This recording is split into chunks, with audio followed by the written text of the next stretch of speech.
बिस्मिल्लाह रहमान रहीम अस्सलामु आलैकुम आदाब। আজকে আমি কথা বলবো ডাকসুর নির্বাচনের ফলাফলে আগামী দিনে রাজনীতিতে কোনো প্রভাব ফেলবে কিনা, বিশেষ করে বিএনপির কি পরিণতি হবে এর ফলাফলে বা কি পরিণতি ভোগ করবে। সুযোগ থাকলে নেপালের সর্বশেষ পরিস্থিতি নিয়ে দুটি কথা। তার আগে একটা বিষয় আপনাদের সাথে শেয়ার করতে চাই, সেটা হচ্ছে আপনারা জানেন যে গতকাল কাতারের রাজধানী দোহায় ইসরায়েল 10টি জায়গায় বোমা বর্ষণ করেছে।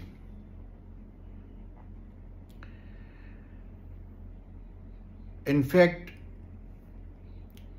এরকম একটি গুরুত্বপূর্ণ দেশে এবং স্পর্শকাতর একটি জায়গায় আমেরিকার অনুমোদন ছাড়া, আমেরিকাকে না জানিয়ে বা আমেরিকার গ্রিন সিগন্যাল ছাড়া ইসরায়েল এত বড় দুঃসাহস বা এটা সফল করারও কোনো সুযোগ ছিল না, বোমা হামলা করারই কোনো সুযোগ ছিল না। কারণ প্রথমত হচ্ছে কাতারের আকাশসীমা, কাতার, ইউএই, সৌদি আরব, ওমান, কুয়েত, এই জিসিসির যে 6টি দেশ আছে এই পাশে ধরে নিলাম আমি, এই পুরো 6টি দেশের সবগুলি দেশে আমেরিকার ঘাঁটি আছে। অতএব এই দেশগুলোর কাতারের এবং অন্য যে 5টি দেশ আছে সৌদি আরব, কুয়েত সহ, এই দেশগুলোর আকাশসীমা এতটাই নিরাপদ, তার কারণ হচ্ছে আমেরিকা নিজের স্বার্থে নিজেকে রক্ষা করার জন্য এই আকাশগুলোকে নিরাপত্তার ঢালে বা নিরাপত্তার চাদরে ছেয়ে দিয়েছে। কোনো কাকপক্ষীয় এই আকাশ সীমায় আমেরিকার নজর এড়িয়ে ঢোকার কোনো সুযোগ নেই। সেরকম একটি জায়গায়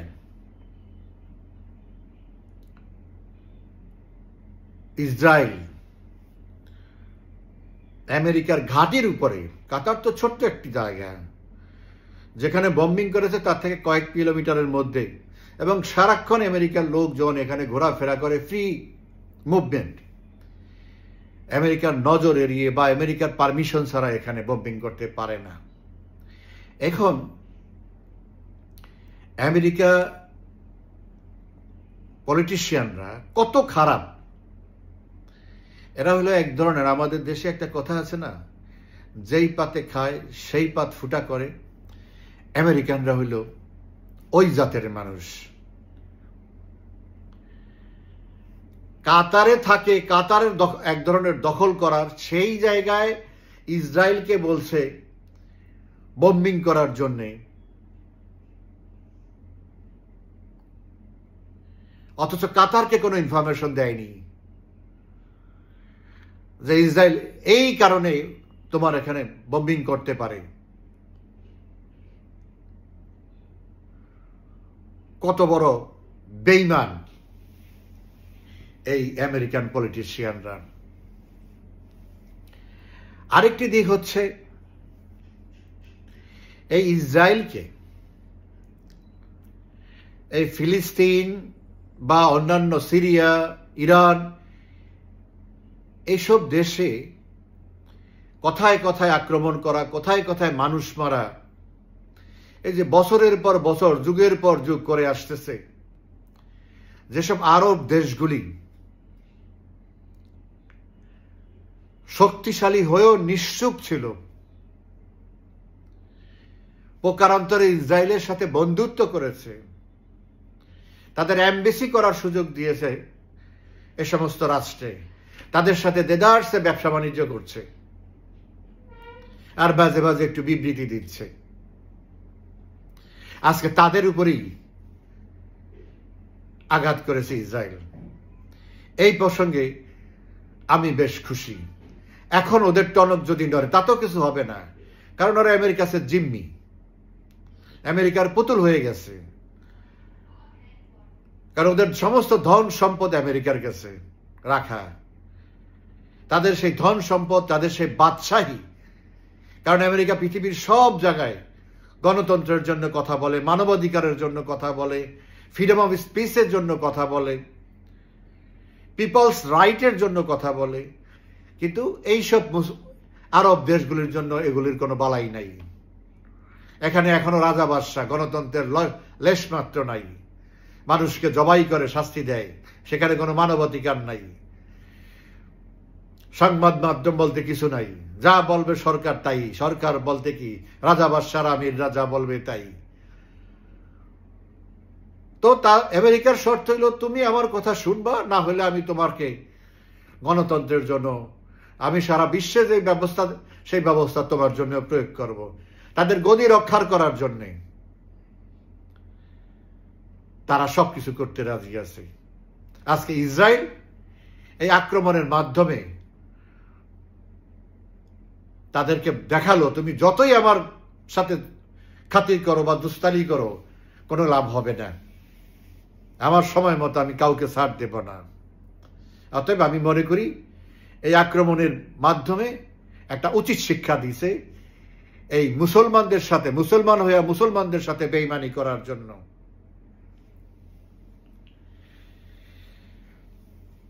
গতকালকে ডাকসু নির্বাচনে অনেক নাটক দেখেছেন।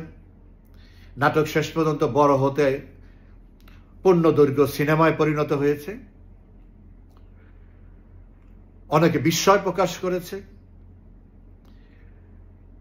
কিন্তু আমি মোটেও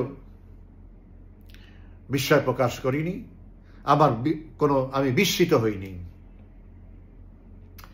কারণ এটা পূর্ব নির্ধারিত।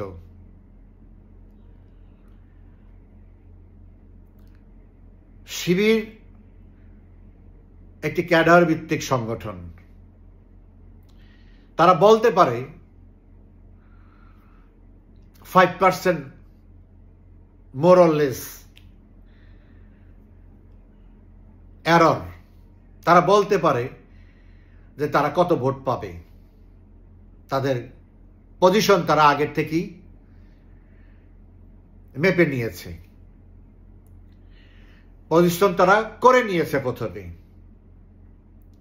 তারপর তারা নির্বাচন দাবি করেছে। তারা নিশ্চিত হয়ে নির্বাচন দাবি করেছে এবং নির্বাচনের আয়োজন করেছে। কারণ ঢাকা বিশ্ববিদ্যালয় এখন যারা পরিচালনা করে, ডিসি থেকে শুরু করে সমস্ত অর্গানগুলি জামাত দ্বারা পরিচালিত। সো তারা নিশ্চিত তারা বিজয়ী হবে। কিন্তু ছাত্রদলও জানে তাদের অবস্থান কি, তারা যে পরাজিত হবে তাও তারা জানে। তা জানার পরেও তারা যখন এই নির্বাচন ঠেকাতে চেয়েছিল, তারা যখন ঠেকাতে পারল না, নির্বাচন হয়ে ঘোষণাই করেছে, সেদিনই তাদের পরাজয় নিশ্চিত হয়ে গেছে। তারপরেও তারা নির্বাচনে এসেছে একটা কৌশল করে, যে মুক্তিযুদ্ধ ভাব করে ছাত্রলীগের ভোটটা যদি, মুক্তিযুদ্ধের পক্ষের ভোটটা যদি পায়, তাইলে হয়তো পরিস্থিতি ভিন্ন রূপ নিতে পারে। তাদের অঙ্ক ঠিক আছে, কিন্তু তাদেরকে কেউ বিশ্বাস করে না এবং তাদেরকে কেউ আস্থায়ও নিবে না। অতীতে এই জামাতকে তারাই প্রতিষ্ঠিত করেছে, তারাই লালন করেছে, তারাই পালন করেছে। এখন জামাত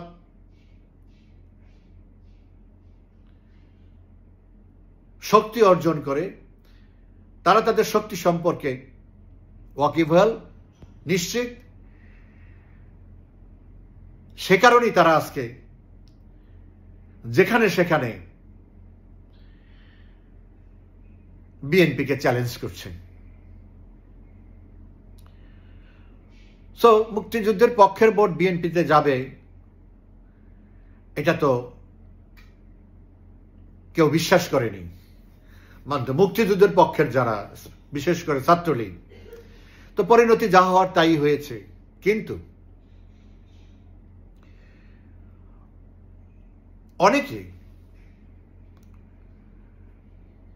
অনেকেই বলে, বিশ্লেষকরা, অনেক গবেষকরা, অনেক বক্তারা টকশো বা বিভিন্ন আলোচনায়, লেখালেখিতে, যে শিবিরের এই বিরাট বিজয়ে জাতীয় সংসদ নির্বাচনে বিরাট ভূমিকা রাখবে। এর সাথে আমি পুরোপুরি একমত না, সামান্য। কারণ হচ্ছে এখানে বাংলাদেশে ভোটের হিসাবটা হলো দুইটা। একটা হলো মুক্তিযুদ্ধের নেতৃত্ব দানকারী দল Awami League versus rest of all মুক্তিযুদ্ধ বিরোধী শিবিরের নেতৃত্ব দানকারী বিএনপি। মুক্তিযুদ্ধের বিরোধী পক্ষের নেতৃত্ব দানকারী বিরোধী দল বিএনপি। সো অতীতে আমরা সবসময় দেখেছি নির্বাচনের সময় এই পোলারাইজেশনটা হয় এবং তারা সেভাবে নির্বাচন করে। এখন যদি বিএনপি আর জামাত আলাদা নির্বাচন করে, সেই ক্ষেত্রে এই নির্বাচন একটা বড় ধরনের ভূমিকা না রাখলেও একটা ভালো ভূমিকা রাখবে জামায়াতের জন্য। কিন্তু তার চেয়ে বড় ভূমিকা হচ্ছে, বড় হিসাব হচ্ছে, এই ডাকসু নির্বাচনের ব্যাপক প্রভাব পড়বে পরবর্তী জাকসু, রাকসু, চাকসু, যে সমস্ত শিক্ষা প্রতিষ্ঠানে, বিশ্ববিদ্যালয়ে ভোট হবে, সেখানে ব্যাপক প্রভাব বিস্তার করবে নিঃসন্দেহে। সেখানে ছাত্র দল সবচেয়ে বেশি ক্ষতিগ্রস্ত হবে। এটাই হলো বাস্তবতা, এটা হলো প্রাথমিক ক্ষতি ছাত্র দলের জন্য।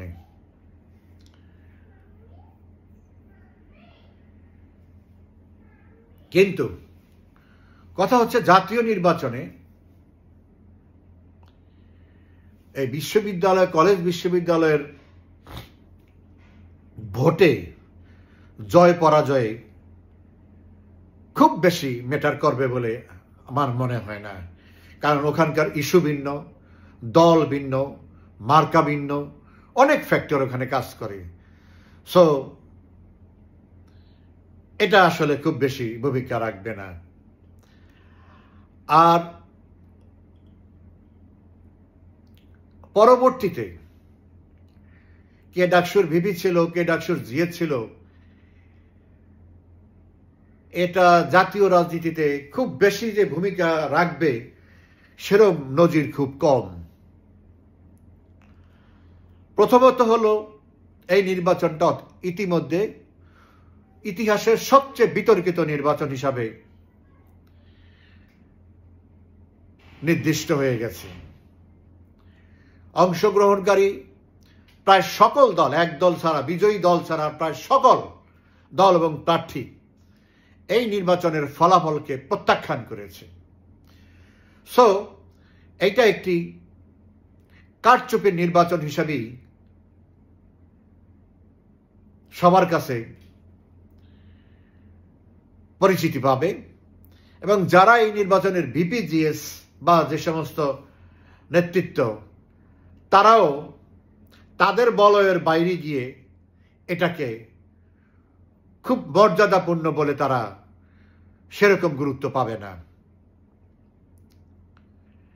এবং সাম্প্রতিককালে এই যে 2019-এ যে ডাকসু নির্বাচন হয়েছে, আমরা যদি সেটার দিকে তাকাই, নুরুল হক নূর বিপি হয়েছে, অত্যন্ত পরিচ্ছন্ন ভোট, বিতর্কহীন ভোট, একটি সবচেয়ে প্রভাবশালী রাজনৈতিক দল এবং সরকার তার অধীনে তার প্রার্থীকে পরাজিত করে বিজয়ী হয়েছে। তারপরেও নূর রাজনীতিতে প্রায় শূন্যের কোটায়, এবং খুব বেশি ভবিষ্যৎ আছে বলে আমার মনে হয় না, যদি কোনো বড় দলে অংশগ্রহণ না করে। এরকম আরো অনেকেই আছে, বড় বড় একাধিকবার বিপি হয়েছে, মাহমুদুর রহমান মান্না, অমুক সমুক বহুত আছে। একমাত্র তুফাইল আহমেদ ডাকসুর বিপি হিসাবে, আসম আব্দুর রব ডাকসুর বিপি হিসাবে যেই মর্যাদা পেয়েছে, যে ইতিহাস সৃষ্টি করেছে, এটা বাংলাদেশ যতদিন থাকবে ততদিন শুধু ইতিহাসই না, মানুষ ইতিহাস স্মরণ করলে তাদেরকে শ্রদ্ধার সাথে স্মরণ করবে, গৌরবের সাথে স্মরণ করবে। তারপরে আর তেমন কোনো, সেটা আওয়ামী লীগ হোক, অন্য দল হোক, কমিউনিস্ট পার্টি হোক, জাসদ হোক, যেই দলই হোক, যারা এসেছে তারা গতানুগতিক ব্যক্তিত্ব, রাজনীতিতে ছিল, আছে, কিন্তু একটা বিশেষ গুরুত্বপূর্ণ বা মর্যাদাপূর্ণ আসনে নিজেদেরকে প্রতিষ্ঠিত করতে পারেনি। কারণ সেই যোগ্যতা তাদের ছিল না, সেই প্ল্যাটফর্মও তাদের ছিল না। তো এখন মূল জায়গাটা হচ্ছে ভবিষ্যৎ রাজনীতি। দেখেন, জামায়াত ইসলামকে যেদিন নিষিদ্ধ করা হলো 2024-এর জুলাই 30 তারিখে, সম্ভবত 1 তারিখে, আগস্টের 1 তারিখে কি 2 তারিখে, সম্ভবত 1 তারিখই হবে, আমি আমার ফেসবুকে একটা লেখা লিখেছিলাম, একটু বড়, একটা জামাতকে নিয়ে, জামাতের ভবিষ্যৎ বা জামাত কি ভবিষ্যৎ কি হতে পারে এই নিষিদ্ধের পরেও। মূল কথা হচ্ছে, বাংলাদেশের রাজনীতি যে যত কিছু আনতে চাক, যত ন্যারেটিভ আবিষ্কার করুক, বাংলাদেশের রাজনীতি 2 ভাগে বিভক্ত। একটা হলো মুক্তিযুদ্ধের পক্ষের শক্তি আওয়ামী লীগ, আরেকটা হলো মুক্তিযুদ্ধের বিপক্ষ শক্তি, এখন নেতৃত্ব দিচ্ছে বিএনপি, বাট আলটিমেটলি নেতৃত্ব দিবে জামায়াত ইসলামী। বাট এটা হলো আমার তখনকার পর্যবেক্ষণ এবং আমার অ্যানালাইসিস। আমি এই লেখাটা লেখার পরে অনেক মন্ত্রী, অনেক গুরুত্বপূর্ণ নেতা কেউ আমাকে ফোন করেছে, কেউ আমাকে মেসেজ দিয়েছে, চমৎকার একটি বিশ্লেষণ হয়েছে, তারও অনেক অনেক কিছু, ওটা সবার কাছেই অ্যাকসেপ্টেবল হয়েছে যে লেখাটা বাস্তবধর্মী হয়েছে এবং এটাই বাস্তবতা। আমি ওখানে মূল কথাটা বলেছি, বিএনপি থাকবে না, আলটিমেটলি বিএনপি টিকবে না রাজনৈতিক দল হিসাবে। কারণ বিএনপির নিজস্ব কোনো নীতি এবং আদর্শ, রাজনৈতিক নীতি, আদর্শ এবং লক্ষ্য কোনোটাই নাই। রাজনৈতিক বিএনপি কমপ্লিটলি একটা সুবিধাবাদী দল, 12 জাতের লোক নিয়ে জিয়া তার ক্ষমতা ব্যবহার করে, যেভাবে ব্যবহার করে, জোর করে, অর্থ দিয়ে, ওইটা করে সেটা করে একটা দল দাঁড় করেছে, তার রাজনীতি প্রতিষ্ঠা করা, ক্ষমতায় সাধু করেছে সেরকম। সো এটা অনেক লম্বা ব্যাস, আমি সেই ব্যাপারে আলোচনা করতে চাই না, আপনারা বুঝেন, এটা নিয়ে আরো বেশি বুঝেন বা ভালো জানেন। সো আমি এটা নিয়ে আর বিস্তারিত বলতে চাই না। বিএনপি হলো একটা সুবিধাবাদী চরিত্রের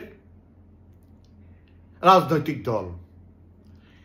এখন জামাত হলো, আমি জামাতকে পছন্দ করি না এবং আমার জীবনের সব কিছু উজাড় করে হলেও আমি জামাতকে পরাজিত করার জন্য আমি ব্যয় করব, আমৃত্যু প্রয়োজনে আমার জীবন দেব। কিন্তু বাস্তবতা হচ্ছে জামাত ইসলামী একটি রাজনৈতিক দল, তার একটি আদর্শ আছে, সেই আদর্শটা হলো বাংলাদেশ বিরোধী আদর্শ। এটা হলো তারা মূল শক্তি।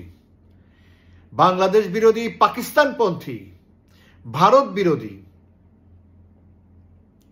এই যে ইকুয়েশনগুলো, এই যে পয়েন্টসগুলো, এগুলি ধারক এবং বাহক হলো জামায়াত ইসলামী এখন। এবং জামায়াত ইসলামী যেভাবে রাজনীতি পরিচালনা করে, এটা শুধু বাংলাদেশে না, এই নেচারে যেখানেই তারা রাজনীতি করে, আপনি মিশরে, টার্কিতে একই নেচারে, কিন্তু তাদের গণমানুষের কোনো সমর্থন নয়। তারা বলতে পারে তাদের মোট ভোট কত, কয়টা ভোট তারা বলতে পারবে, কয়জন সমর্থক তারা বলতে পারবে। সো ওটা র্যাপিড ফ্লারিশ করে না, কিন্তু তারা একটা বড় একটা অংশ স্বাধীনতা বিরোধী, ভারত বিরোধী, পাকিস্তানপন্থী, এই যে মন মানসিকতার লোকগুলো আছে,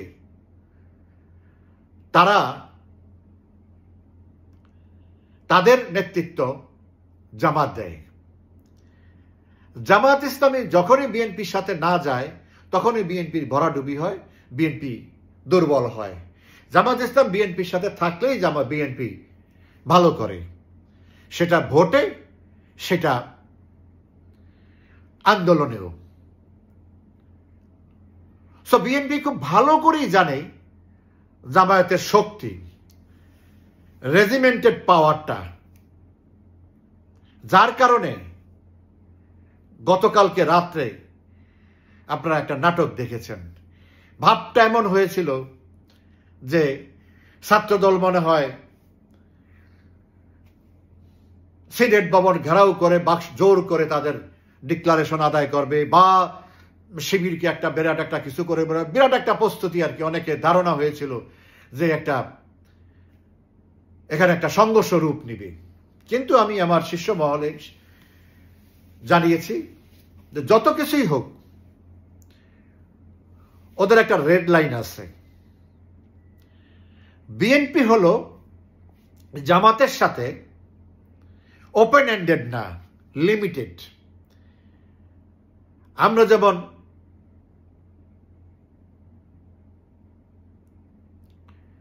ফার্মের মুরগি যেমন একটা নির্দিষ্ট জায়গার মধ্যে থাকে, তারপরে সে যেতে পারবে না, এখানেই থাকবে, এখানে এর বাইরে যেতে পারবে না, তারপরে ডেঞ্জার, বা তারপরে যেতে দিবে না। ওই বিএনপি শীর্ষ মহল, তারেক জিয়া এই ছাত্র দলকে বা যুব দলকে, ছাত্রদল এটাই কথাই বলি, সীমানা বেঁধে দিয়েছে। যত কিছু বলো, যা কর, বলার মধ্যে কোনো সমস্যা নেই, কিন্তু এর বাইরে পা দিতে পারবা না। কিন্তু সেটা নিশ্চিত হওয়ার জন্য গতকাল রাত্রে উপদেষ্টা বিএনপি স্থায়ী কমিটির সদস্য সালাউদ্দিনের সাথে যোগাযোগ করেছে। সে বলেছে আমরা অলরেডি ইনস্ট্রাকশন দিয়ে দিছি, চিন্তার কোনো কারণ নাই, এর বেশি কিছু হবে না। এবং সত্যি সত্যি দেখা গেছে যে ওই ইনস্ট্রাকশন পাওয়ার পরে ভিসির বাসভবনের সামনের থেকে এই রাকিব আর নাসির, প্রেসিডেন্ট সেক্রেটারি ছাত্র দলের, মনে হচ্ছে কাঁদতে কাঁদতে শরীর ছেড়ে দিয়েছে, ব্যর্থ বনেরতে কোনো মতে হেঁটে স্থান ত্যাগ করতেছে। এটার ভিডিও আমি দেখেছি, আপনারা হয়তো অনেকে দেখেছেন। এবং অবশেষে পুরো ইউনিভার্সিটি থেকে তারা সরে গেছে।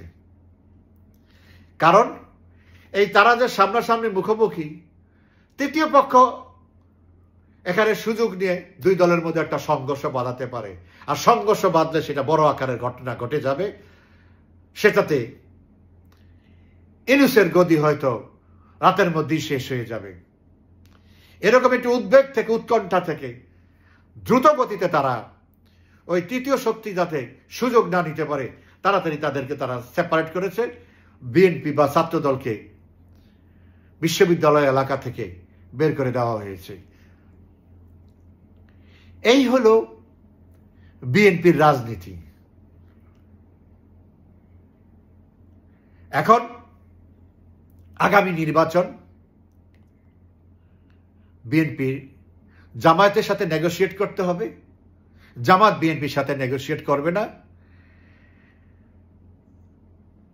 জামাত সেটা প্রমাণ করেছে যে তারা মাঠে, ভোটে না হোক মাঠে তারা অনেক শক্তিশালী এবং চাইলে তারা নির্বাচনও পিছিয়ে দিতে পারে।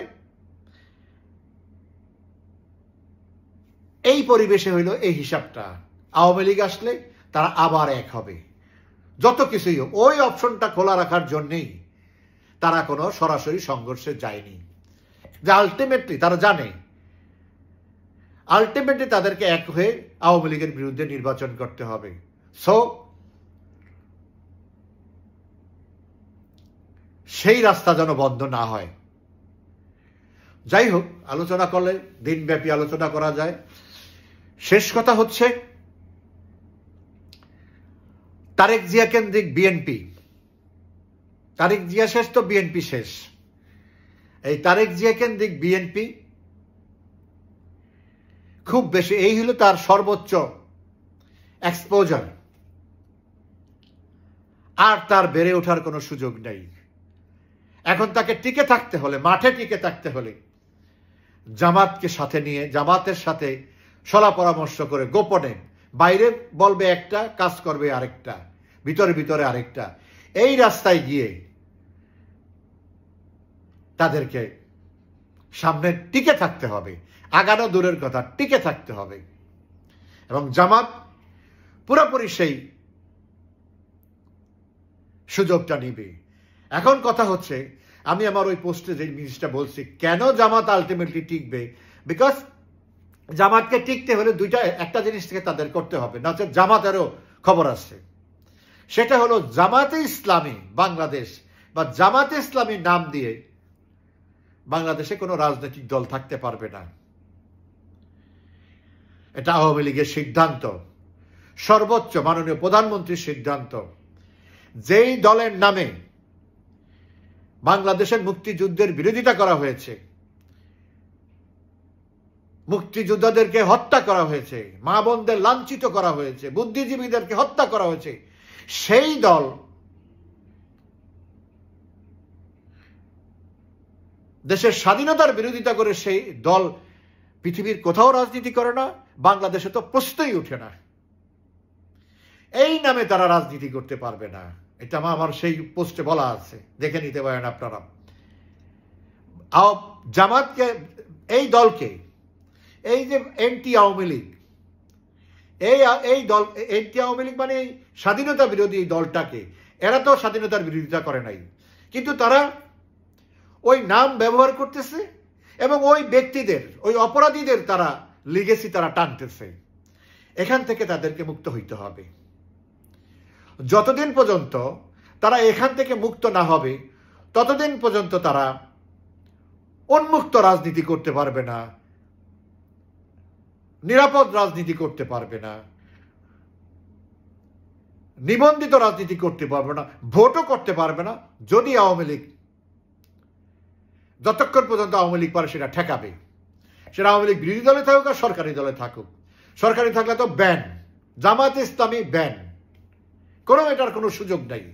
তো আমার পরামর্শ ছিল, জামাত ইসলামী খোল যা আছে সবই ঠিক থাকবে, শুধু সাইনবোর্ডটা পাল্টে দিবে, যে কোনো একটা নাম দিয়ে।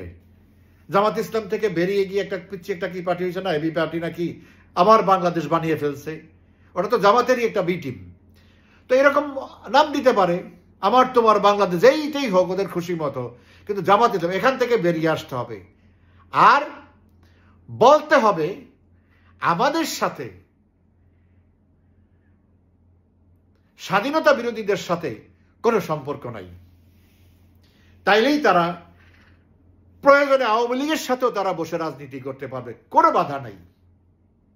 কারণ এখন যারা এই যে শিবিরের আমরা বিরোধিতা করি, কেন বিরোধিতা করি? তারা ওই জিনিস, এই সুযোগ পেয়েছে, সেদিনও তারা যুদ্ধ অপরাধীদেরকে, যাদের ফাঁসি হয়েছে তাদের ছবিটা নিয়েছে টিএসসিতে। তো তারা ওই লেগেছি এখনো টানে, তারা তাদের উত্তরসূরি।